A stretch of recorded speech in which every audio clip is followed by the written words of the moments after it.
Good afternoon बच्चों। आज आपकी 8th की इंग्लिश की ग्रामर का जो पोर्शन है द प्रीपोजिशन, वो आज हम पढ़ने जा रहे हैं। इस क्लास में आप सभी का स्वागत है। आप लोग ध्यान से सुनिए। आपके पास कोई ग्रामर की बुक हो तो उसमें प्रीपोजिशन निकाल लीजिए और देखिए, नहीं तो आप लोग ध्यान से सुनिए और फिर इस वीडियो को सेव करके और आपको क्या करना है, इसमें से नोट्स बनाने हैं, मतलब उतारना है और फिर याद करना है। ठीक है, अभी तक हम टेंस पढ़ रहे थे। टेंस में अपना एक टेंस बचा था, कौन सा? फ्यूचर परफेक्ट टेंस, है ना। फ्यूचर परफेक्ट टेंस में क्या होता है, पहले तो हम ये देख लें। फ्यूचर टेंस यानी भविष्यकाल, परफेक्ट यानी पूर्ण, है ना। फ्यूचर टेंस हमने देखा है, फ्यूचर के 4 टाइप्स होते हैं। कौन कौन से? Future indefinite, future continuous, future perfect और फ्यूचर परफेक्ट कंटिन्यूअस। तो मैंने आपको बताया कि परफेक्ट कंटिन्यूअस टेंस का यूज़ हम 9th क्लास में देखेंगे। अभी हम परफेक्ट टेंस तक ही पढ़ रहे हैं। भविष्य काल में पूर्ण होने वाली कोई भी जानकारी इससे हमको मिलती है। इस काल में वाक्य के अंत में चुका, होगा, होगी, होंगे, ये शब्द आते हैं। पूर्ण काल होने के कारण इसको हम फ्यूचर परफेक्ट कहते हैं। मतलब इसको पहचानने का तरीका क्या है? चुका होगा, चुकी होगी, चुके होंगे। अब इसके नियम देखिए।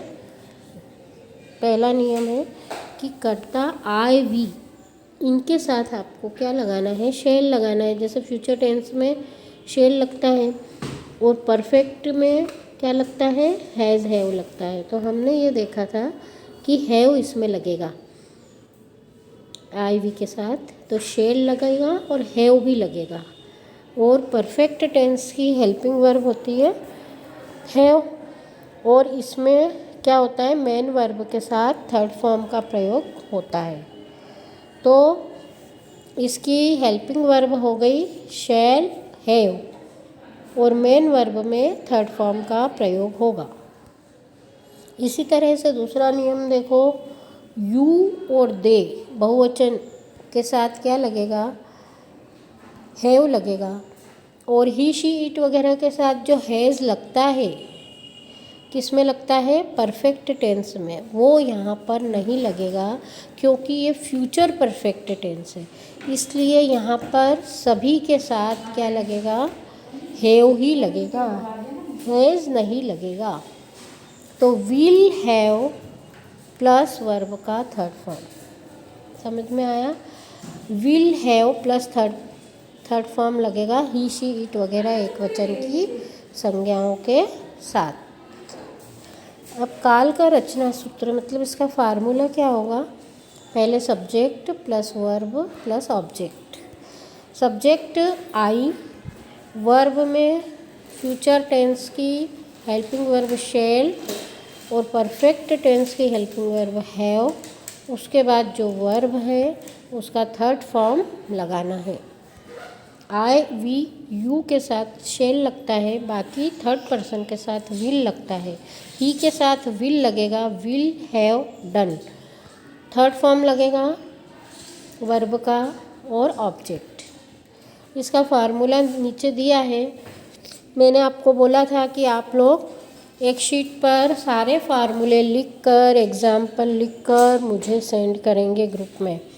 तो subject plus will oblique shell plus have plus verb का थर्ड फॉर्म, ये इसका फार्मूला है। अब सिंपल सेंटेंस देखिए। मैं सोमवार तक अपना कार्य कर चुका हूँगा, कार्य पूर्ण कर चुका हूँगा। इसका इंग्लिश में कैसे आप बनाओगे? सबसे पहले आप क्या लोगे? सब्जेक्ट। सब्जेक्ट क्या होगा? आई। आई के साथ क्या लगेगा? शेल। शेल के बाद क्या होगा? परफेक्ट टेंस की हेल्पिंग वर्ब हैव। उसके बाद मेन वर्ब का थर्ड फॉर्म क्या होगा? Done. Do, did, done. Do, did, done. इस तरह से आपने देखे वर्ब के 3 फॉर्म्स में। उसके बाद क्या होगा? ऑब्जेक्ट। ऑब्जेक्ट क्या है? My work. ये हो गया सेंटेंस। इसके बाद सोमवार तक, ये एंड में आएगा बाय मंडे। तो पूरा सेंटेंस क्या बना, I shall have done my work by Monday. कितना भी बड़ा सेंटेंस हो, यदि आपको ये स्ट्रक्चर समझ में आ गया एक बार, तो आप पूरा वाक्य बिल्कुल आसानी से बना सकते हो। इसीलिए मैं आपको बार बार कह रही हूँ कि आप लोग ये फार्मूले याद कीजिए, ज़्यादा से ज़्यादा सेंटेंस बनाइए। अभी तक किसी भी लड़की ने ग्रुप में न तो शीट दिखाई है, न अपनी कॉपी एक्सरसाइज कंप्लीट करके मुझे दिखाई है। तो मैं पढ़ाना बंद कर दूँगी अगर मुझे आपकी कॉपियाँ नहीं दिखाई एक्सरसाइज करके। तो पढ़ाने का सेंस क्या है, आप लोग रिस्पांस नहीं दोगे तो हमारे पढ़ाने में हमको कोई मज़ा नहीं आने वाला है और आपका कोई भला नहीं होगा। इसलिए बार बार कह रही हूँ, एक्सरसाइज आप लोग करके और दिखाइए हमको ग्रुप में। आप भेजोगे तो आपके साथ 10 लड़कियाँ इंस्पायर होगी और वो भी भेजेगी। आप अब देखो दूसरा सेंटेंस, आप 1 बजे तक अपना लंच ले चुके होंगे। चुके होंगे समझ में आ गया आपको। इसका पहचानने का तरीका, आपको क्या कहेंगे, यू के साथ क्या लगेगा, शेल लगेगा कि विल लगेगा, विल लगेगा। ये आप नोट कर चुके हो। उसके बाद हैव, फिर लेने के लिए होता है टेक, टेक का third form taken. Your lunch, तुम्हारा भोजन, your lunch by 1 PM। AM और PM का भी नियम हमने बताया था। PM होता है दोपहर के लिए, AM नाइट के लिए, 4 बजे तक सुबह के लिए AM का प्रयोग होता है। अब तीसरा देखिए, वह शाम पूर्व घर आ चुका होगा। शाम पूर्व मतलब शाम के पहले। तो वह के लिए ही के साथ विल के बाद हैव के बाद मेन वर्ब का थर्ड फॉर्म। आ चुका होगा, आने के लिए कौन सी वर्ब होती है, कम, केम, कम। थर्ड फॉर्म क्या होगा, फिर से अगेन कम होगा। होम बिफोर इवनिंग, इस तरह से ये पूरा सेंटेंस बनेगा, he will have come home before evening. अब नेगेटिव सेंटेंस देखिए। नेगेटिव सेंटेंस में फार्मूला दिया है कि नॉट कहाँ लगेगा, विल शेल के बाद नॉट लगेगा, उसके बाद हैव लगेगा। ठीक है, मतलब जो एक हेल्पिंग वर्ब आ जाती है उसके बाद नॉट लगता है। तो हम 10 बजे तक अपना कार्य नहीं कर चुके होंगे, तो हम के साथ वी के साथ शेल के बाद नॉट के बाद परफेक्ट टेंस की हेल्पिंग वर्ब हैव के बाद मेन वर्ब का third form done. Our work, हमारा कार्य, कब तक, 10 बजे तक, तो बिफोर 10 o'clock भी लिख सकते हो आप। तो पूरा सेंटेंस बन गया, we shall not have done our work before 10। अब दूसरा सेंटेंस देखिए, हम 1 बजे तक अपना लंच नहीं ले चुके होंगे। तो वह के लिए क्या होगा, शी के साथ विल होगा, फिर नॉट, फिर हैव, फिर take to taken, third form क्या होगा, taken. Her lunch by 1 PM। वे सूर्योदय पूर्व घर नहीं आ चुके होंगे। वे के लिए दे के साथ विल, फिर नॉट, फिर हैव, फिर कम, होम बिफोर डॉन। अब इंट्रोगेटिव सेंटेंस देखिए, प्रश्नवाचक वाक्य। इसका फार्मूला क्या है कि इसमें जो हेल्पिंग वर्ब है विल शेल, वो सेंटेंस के पहले आती है और लास्ट में क्वेश्चन मार्क लगता है। तो अब आप देखिए, क्या आप 1 बजे तक अपना कार्य पूर्ण कर चुके होंगे। तो क्या है सेंटेंस में, इसलिए इंट्रोगेटिव होगा। तो विल आएगा पहले, यू बाद में, सब्जेक्ट बाद में, पहले helping verb. Will you have done, बाकी पूरा सेंटेंस एज इट इज़ होगा। You have done your work by 1 PM, फिर क्वेश्चन मार्क। क्या राम 2 बजे पूर्व अपना लंच ले चुका होगा। Will Ram have taken this lunch before 2 PM। क्या सीता 10 बजे तक घर वापस आ चुकी होगी। Will Sita have come back home by 10। इस तरह से सारे सेंटेंस अपने बन गए। अब आपको क्या याद रखना है कि नेगेटिव में शेल विल के बाद नॉट लगता है और इंट्रोगेटिव में शेल विल वाक्य के आगे आ जाते हैं। अब एक्सरसाइज आपके करने के लिए दी जा रही है यहाँ पे। लता खाना बना चुकी होगी। लता है, लता के साथ विल लगेगा, फिर हैव लगेगा, फिर मेन वर्ब है खाना बनाना, कुक, उसका थर्ड फॉर्म लगेगा कुक, कुक्ड, कुक्ड। ठीक है, तो इस तरह से आप ये 10 वाक्य बनाइए। आपको जो डिफ़िकल्टी होगी आप पूछ सकते हैं। और आपको आज ये टेंस का पूरा चैप्टर कंप्लीट हो गया है, तो शीट कंप्लीट करके अपनी कॉपी में लिख कर मुझे ग्रुप पर आप सेंड करो पॉजिटिवली, ताकि हमको समझ में आए कि आपको आ रहा है कि नहीं आ रहा है, कुछ कर रहे हो कि नहीं कर रहे हो। एक बार फिर से मैं रिपीट कर देती हूँ कि टेंस पूरी ग्रामर का बेस है। अगर टेंस समझ में नहीं आए तो आपको इंग्लिश ग्रामर समझ में नहीं आएगी। इसलिए अभी आपको अच्छा मौका है समझने का। फिर आगे की जैसे जैसे बड़ी क्लासेस में आप जाओगे आपका इंग्लिश का बहुत बढ़ता चला जाएगा कोर्स। फिर ये जो बेसिक चीज़ें हैं ये आपको कोई नहीं समझाएगा। आप 10th क्लास में यदि पूछोगे टेंस हमको नहीं आ रहे हैं तो फिर आपको कोई नहीं समझाएगा। इसलिए आप ये करने की तैयारी कर लो। अभी आपके पास पर्याप्त समय है, कोर्स भी आपका कम है। आप पढ़ो खुद और याद करो। अब हम टेंस के बाद जो दूसरी ग्रामर पढ़ रहे हैं वो है प्रीपोजिशन। प्रीपोजिशन को हिंदी में कहते हैं संबंध बोधक, मतलब संबंध को बताने वाले। जैसे हिंदी संस्कृत में कारक होते हैं जो वाक्य को जोड़ते हैं, जैसे राम ने, है ना, ने, को, में, पर, से, के, द्वारा, के लिए, का, के, की, ये सब होते हैं प्रीपोजिशन। समझ में आ गई बात आपको? हिंदी से मैंने समझा दी है। इस शब्द का कार्य दो शब्दों के मध्य क्या बताना होता है? संबंध बताना होता है। यह दो शब्द प्री मतलब पहले, और पोजीशन मतलब स्थिति, दशा, स्थान। प्री पोजीशन मतलब दो शब्द है इसमें, प्री और पोजीशन, मतलब पहले की स्थिति से मिलकर बना है जो प्रमुख शब्द है। पहले की स्थिति मतलब पूर्व स्थित रहता है। जैसे handle of the bag, handle जो है प्रमुख शब्द है, बैग जो है गौण शब्द है। तो हैंडल ऑफ द बैग मतलब बैग का हैंडल। तो ऑफ इसमें क्या है? प्रीपोजिशन, मतलब जो पहले आता है। आ गया समझ में? पहली स्थिति। अब डेफिनेशन इसकी देखिए। अ preposition is a word which shows relation between two words. दो शब्दों के बीच में जो संबंध बताता है वो होता है प्रीपोजिशन। सम इम्पॉर्टेंट प्रीपोजिशंस देखिए। इसमें जो दिए हैं नाम वो ही मेन प्रीपोजिशन है। जैसे आप सप्तमी तक 7 विभक्तियाँ पढ़ते हो, वैसे इसमें ये इतने सारे प्रीपोजिशन हैं।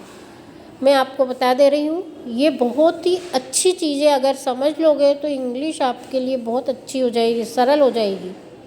इन अने अंदर, ऑफ का, के, की, ऑन का मतलब होता है पर, बाय के द्वारा, एट की ओर, टू को, फॉर के लिए, अप मतलब ऊपर, इनटू अने भीतर, विथ अने साथ, अबाउट अने बारे में, आफ्टर अने बाद में, अंडर अने किसी चीज़ के नीचे, बिफोर अने पहले, ओवर अने ऊपर, ऑफ अने बंद करना, नियर अने पास, बिसाइड्स अने बगल में, टूवर्ड्स अने की ओर, अंटिल अने जब तक नहीं, बिहाइंड अने पीछे, अलोंग अने साथ साथ, डाउन अने नीचे, अबोव अने ऊपर, विदाउट अने के बिना, अगेंस्ट मतलब के विपरीत, फ्रॉम अने से, सिंस मतलब चूँकि, इनसाइड अने भीतर, बियॉन्ड अने के विपरीत, अमंग अने के मध्य, थ्रू मतलब से होकर, बिटवीन अने दो के बीच में, डूरिंग मतलब के दौरान, अक्रॉस मतलब आर पार, इन फ्रंट ऑफ अने के सामने, अपॉन अने के ऊपर, आउटसाइड अने के बाहर, बिलो अने नीचे, टिल अने तक।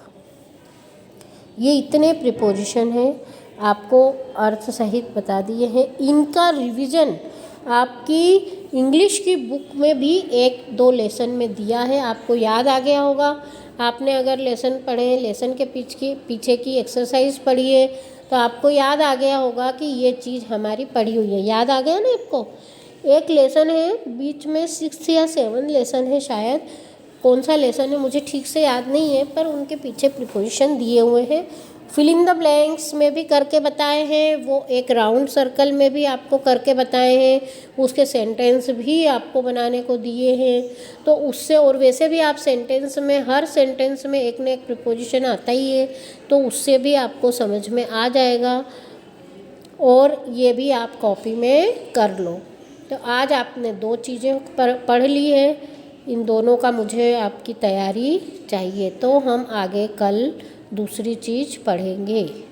आप मुझे अपने वॉइस कॉल या आपके वीडियो में ये भी बताइए कि आपको इंग्लिश ग्रामर पढ़ना कैसा लग रहा है, अच्छा लग रहा है कि नहीं लग रहा है।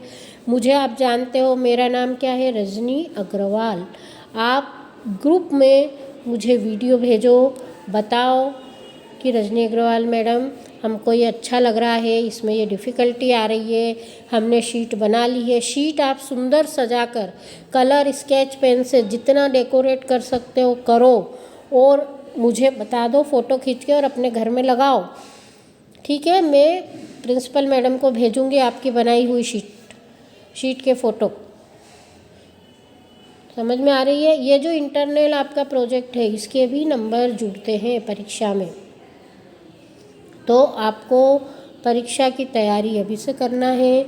जितना भी लेसन आप पढ़ चुके हो वो तो क्वेश्चन आंसर आपने याद किए होंगे, लेकिन आपको ग्रामर पे अधिक ध्यान देना है, क्योंकि ग्रामर यदि याद कर लोगे तो क्वेश्चन आंसर आपको रटना नहीं पड़ेंगे। आपको क्या होगा, क्वेश्चन आंसर इजीली याद हो जाएंगे। समझ में आ रही है मेरी बात? अच्छा, मैं संस्कार भी पढ़ाती हूँ, तो संस्कार में मैंने आपको 2 चीज़ें पहले बताई थी। कौन कौन सी? एक तो महामृत्युंजय मंत्र का जप करना है, शिव जी को जल चढ़ाना है, सूर्य को अर्घ्य देना है। सूर्य को अर्घ्य देते समय गायत्री मंत्र बोलना है, वो भी मैंने आपको बताया था। सुबह उठ के हाथ देखना है, हाथ देखने का मंत्र भी मैंने आपको बताया था। और क्या करना है, भगवान को धन्यवाद देना है, सुबह उठ के प्रसन्न होना है। सुबह उठ के योगा जो आपको सिखाए जाते हैं स्कूल में, प्राणायाम जो आपकी मेमोरी बढ़ाता है, भ्रामरी प्राणायाम, वो आपको करना है ना। शशांक आसन करना है, मेमोरी बढ़ाने वाली चीज़ें आपको करना है। रोज़ भगवान के सामने मेडिटेशन करना है। मेडिटेशन कैसे करते हैं वो भी मैंने बताया था, और वीडियो में संस्कार के अलग से भी भेजूँगी आपको, है ना। ओम का उच्चारण करते हुए भगवान के सामने आसन पर बैठकर ओम का उच्चारण करते हुए आपको ध्यान लगाना है ना। भ्रू मध्य में, दोनों भुवों के बीच में आपको ध्यान लगाना है भगवान का। जो आप मानते हो, जिसको इष्ट मानते हो, उसकी पूजा आपको नियम से करना है। पढ़ते समय आपको क्या करना है, अपनी टेबल ईशान कोण में, जहाँ तक हो सके पूर्व दिशा में या उत्तर दिशा में रखो, और वहाँ पे सरस्वती जी का फ़ोटो रखो। और आपको जितना हो सके पहले श्वास प्रश्वास की गिनती करते हुए फिर पढ़ाई शुरू करना है। श्वास प्रश्वास की गिनती मतलब सांस का आना और जाना, ये गिनना है आपको। सांस आ रही है, जा रही है, और उससे आपका ध्यान एकाग्र होगा। तो ये बहुत अच्छी टिप्स मैंने आपको पढ़ाई के बारे में दी है। ये टिप्स को फॉलो करो, लिख लो इनको कॉपी में, अपने घर में बताओ ये सब बातें, और फिर आप पढ़ाई करो। पढ़ाई के साथ साथ ये सब चीज़ें भी ज़रूरी हैं, क्योंकि कई लड़कियां ऐसी हैं जिनको याद ही नहीं रहता, फार्मूले याद नहीं रहते हैं, हम भूल जाते हैं, नियम याद नहीं रहते हैं। तो फिर याद रखने के ये तरीके भी मैंने आपको साथ में बता दिए। ठीक है, अब मैं बंद कर रही हूँ, आप लोग वीडियो भेजिए।